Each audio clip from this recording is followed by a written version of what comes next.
अस्सलामुअलैकुम वरहमतुल्लाहि वबरकातुहू। लेक्चर शुरू करने से पहले हम दुआ करेंगे।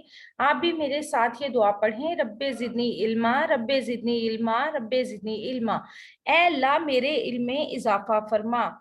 आज हम शुरू कर रहे हैं हिस्सा नज़म उर्दू का 9th क्लास का, और नेशनल बुक फाउंडेशन की जो बुक है नई वो हम कर रहे हैं।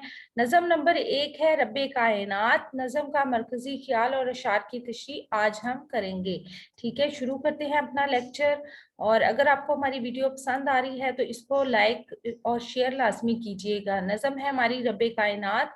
इसका मरकजी ख्याल हम आज कर लेते हैं। इसके शायर हैं मौलाना अल्ताफ हुसैन हाली, और इस नज़म में शायर मौलाना अल्ताफ हुसैन हाली अल्लाह ताला की तारीफ बयान करते हुए इसकी चंद सिफात का जिक्र करते हैं। अल्लाह ताला कामिल, मालिक, जलील, जमील और मुहीत है। जो शख्स एक बार अल्लाह का जलवा देख ले फिर इसे किसी दूसरे की शानो शौकत मुतासिर नहीं कर सकती। बशरियत की बिना पर अगर इंसान तमाम हकूक़ अल्लाह अदा ना कर पाए तो फिर भी अपने खुदा की मोहब्बत इसके दिल में समाई रहती है।